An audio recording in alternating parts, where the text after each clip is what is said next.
Hi, welcome to Hey Parents, Let's Chat. I am Jess Hunt, and this is one of a series of 6 videos where I'm really trying to focus on those first 5 years of life and looking at each individual year separately.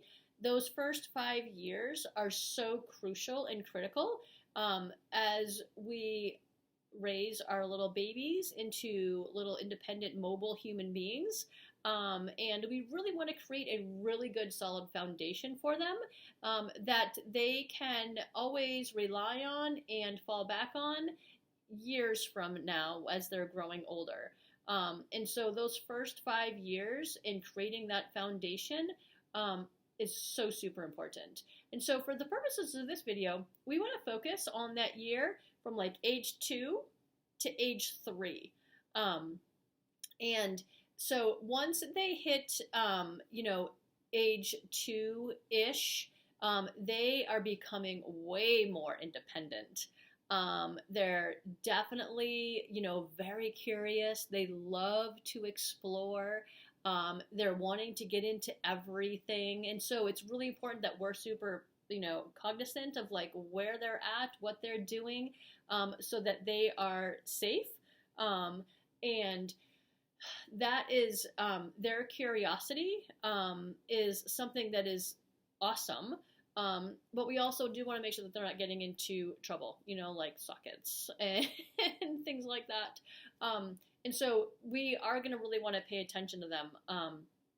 And so this is an age where they are becoming super aware of their own feelings as well as the feelings of others. And here's where, at this point, throughout any stage and any year of a child's life, we want to be role modeling the behavior that we expect our children to have. But it's also a really, really good time to be, sharing language with them as they're experiencing feelings, but then they can also be learning a little bit of empathy as they start to be more aware of other people's feelings. And so anytime your 2-year-old is having some really strong feelings, you might say to them, "Oh my gosh, you are so happy right now. Oh, you're so excited. Oh, you're very upset. Or, oh wow, you really seem really angry right now." And you can put labels onto those emotions so that as they get older and more mature, they're able to say, "I am angry," and then perhaps even explain why, or "I am upset." Or they might even recognize in you, "Oh, you look sad," to the mom or dad or even to a friend. And here's where they start to actually be looking outside of themselves and seeing other people's feelings. And again, this is where it starts. They're not going to be super capable of it, but between the ages of 2 and 3, probably closer to 3, 2.5 to 3, they're going to be recognizing that other people might be upset. And again, this is just the beginning stages of developing that empathy. So anytime you have an opportunity to put language to the feelings, it's going to help them in later years as they mature. And anytime you are, parenting a 2 to a 3-year-old, you really want to be very clear and consistent with the messages that you give them. If you are, I'm just going to use snack before dinner as an example because it's like super easy and simple. But if one day you allow a snack before dinner and on another day that you don't, that becomes really confusing for kids, and then they don't know what to expect. And then they are more likely to have some of those heightened emotions because they're super frustrated. But wait a minute, I had it yesterday. Why can't I have it today? Or I always was able to. Now why can't I? And you want to be able to communicate with them with, some pretty clear explanations, but keep it pretty simple. They can't necessarily understand like a 5-minute processing conversation about why you can't have snack before dinner. Offering choices is a really good technique for this age. Where you might say to them, you may have a small snack. You can have either apple slices or carrot sticks, but we can't have a lot because then our bellies will be full for dinner. Or if you want your 2-year-old in the car within 5 minutes, but they are, busy playing with a toy, you might say to them, okay, we're going to leave when the timer goes off, and then set the timer on your microwave so that concrete alarm going off on the microwave tells them, oh, playtime's over, time to go. And then if, for instance, they're struggling to, let's say that you want them to leave and you're going somewhere and let's get in the car, you might say to them, okay, I need you to get into the car. You can either walk on your own, or you can, walk on my feet, or I can give you a piggyback. How do you want to get to the car? And that way you're getting them to the car. That's your ultimate goal. But how they get there can be a little bit more creative and entertaining, which can sometimes deter a frustration because they might not want to be done playing with their game or doing what they're doing. So be creative, offering choices. I would just caution parents to make sure that when you're offering choices, they are choices that benefit you because you're the one that needs them to be doing the behavior. And be careful that you're also not offering too many choices all of the time. I feel like at this age that it's a really good technique to offer choices, but at some point they also have to learn sometimes you don't have a choice and you just have to do what we need you to do. And they really have to understand both as they get older and get more mature. So while it is a great technique, I just wouldn't overuse it, and make sure that the choices that you offer are choices that you're okay with either way. For instance, when I gave you the snack example, carrots and apples, you're giving them a choice, but frankly, you can't go wrong. They're both really super healthy.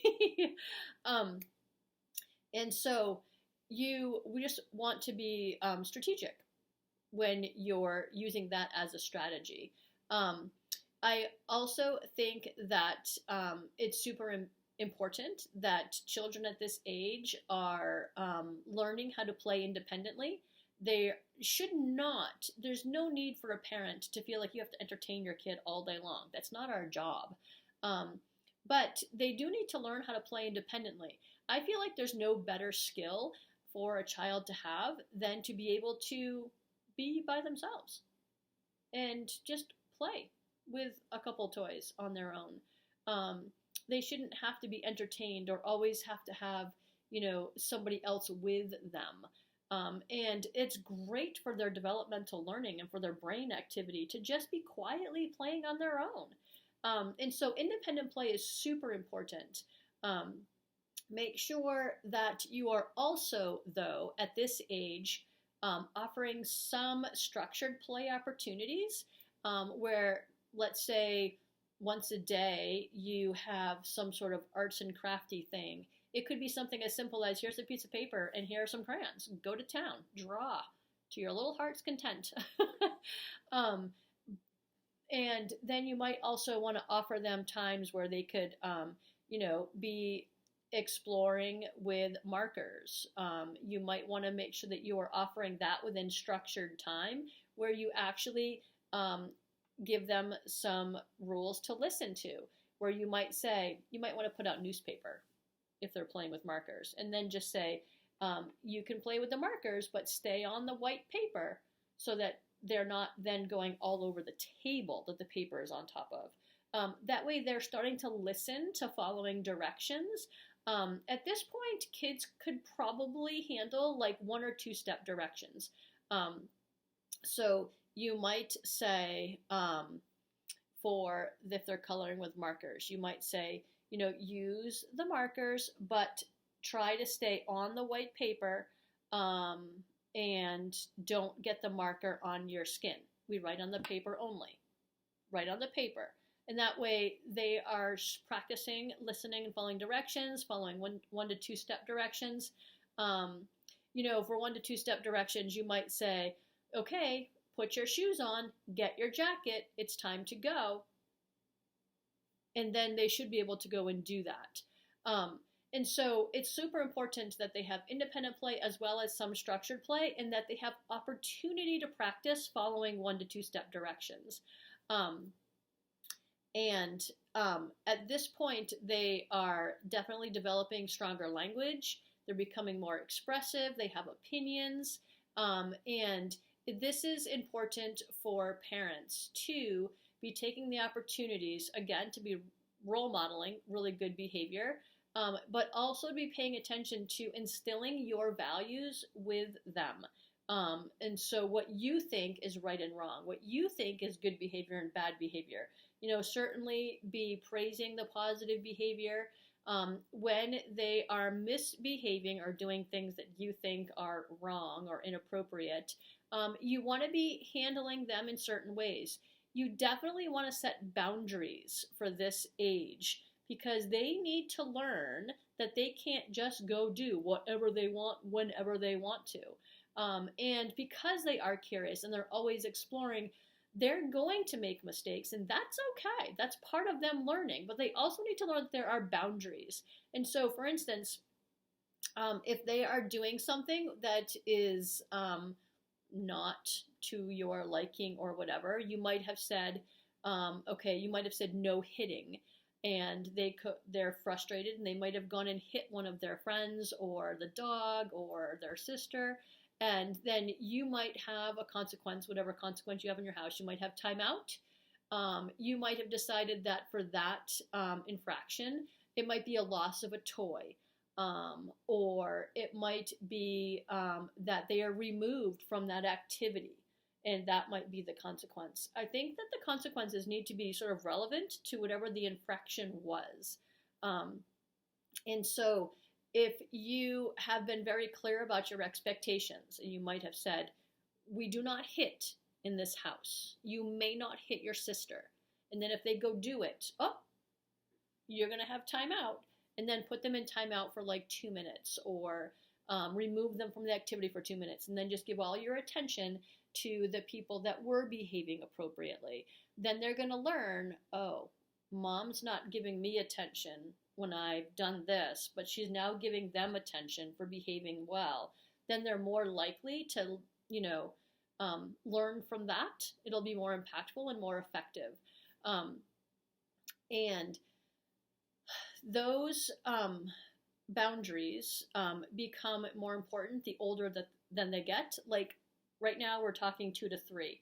Once they get to 3, then they have had all of that groundwork set for them. You're basically laying the groundwork for once they become 3, so that at 3, their expectations become a little bit higher. They should be more emotionally mature based on all of the training you're giving them right now to handle that in the future. You want to be thinking of your 2-year-old growing to be about a 3-year-old as little toddlers in training to be little kindergartners. And while they're not capable of all of the skills kindergartners can do, you're setting the groundwork at this age level between 2 to 3, so that if you are going to send them to preschool at age 3, they're going to be ready. So again, this is you just setting the groundwork, and they are able to start to understand, okay, I hit, I got a bad consequence, I shouldn't be hitting next time. And while they are still going to be impulsive, which they are just impulsive little human beings. They're not in control. They don't have that mental thought process to think with mature thought processes that a 3 and a 4 or a 5-year-old are going to. They're still developing, but again, you're setting the groundwork. They, at this age, they should be definitely more independent. They should be able to dress themselves at this age. Whether you allow them to pick their own clothes out is completely up to you. I always let my kids pick their own clothes out just because I always thought it was kind of cute, and I liked that they had opinions and could make decisions. They weren't always able to make all of the decisions throughout the day, because I would make some. This is dinner time, we're going to eat dinner. That's a decision that we're not going to have dinner at breakfast time. I'm in charge of that, but you can be in charge of what you wear. And so some parents just can't let go of that because they want to make sure their kids are super matchy. completely up to you. It's completely up to you. But just know that physically they're able to put the clothes on themselves. At this age, they should be putting them on themselves and being a little bit more dependent and taking care of themselves. You might have to guide them in certain areas, but give them opportunities to practice and they will get better at it. They also, at this age, might become more possessive of certain toys, for instance. While they might be learning to share, it's not super easy for them until they get closer to 3. They might be possessive of certain things. So if you're going to have a friend over and you're going to have a play date and there are certain things that your child is super possessive about, you might want to just put them away, tuck them into a closet, don't let them out until they become a little bit older and more mature. Play dates, I think, are super important. Anytime that you can take your 2-year-old, 2 to 3-year-old out, again, we're looking at ages 2 to 3 right now. So whether they're 2 or close to 3, anytime you can, get them out, have play dates with friends. Playing with friends is super, super important. It's how they learn. It's how they watch others and learn what others are doing and feeling, and then practicing it themselves. And anytime you can take them out to restaurants, to the grocery store, to the bank, anything that you're doing, just expose them to all of those things. And they are super capable of so much. And you want to be giving them many opportunities to be stimulating their brain. They don't need screen time. I get it. You might want them to watch like a cartoon for half an hour while you're cooking dinner. I get it. That's fine. But if they are given opportunities to be playing games or doing arts and crafts or going outside and running around and kicking a ball and throwing things, if you are giving them opportunities to meet those physical and mental needs, you're going to have a very happy, well-adjusted 2-year-old to 3-year-old. And so you really want to be thoughtful and provide opportunities with intention. I always tried to make sure that I had opportunities, whether, I always thought about physical, I always thought about artistic and creative, and I always thought about music. And so I would always be thinking about providing them with some sort of arts and craft, some sort of music and dance, some sort of let's go outside and walk in the woods, let's go take the dog for a walk, let's go kick a ball around, let's just go, walk around and explore. And if you are meeting those needs, then they're going to be learning everything that they need to learn without worrying about, screen time. Making sure that I always wanted to make sure I read books and reading to them, and then having them even read to you. What do you see in the pictures? Have them tell a picture story. So there's all kinds of learning that goes on between 2 and 3, and so provide them with as many opportunities as you possibly can. And I hope that you have fun with your 2 to 3-year-old. And if you have any comments or suggestions for other parents to learn from, I just firmly believe that the more we share, the more we learn, and the better parents we become. Add your comments to any of the comment sections whether you find this on Facebook, YouTube, wherever. Just go ahead and add your comments. And you can also go to heyparentsletschat.com to add comments there. And if you've appreciated this, hit subscribe, like, share, follow, all of those things. And I hope this has been super helpful for you. Thank you for joining us.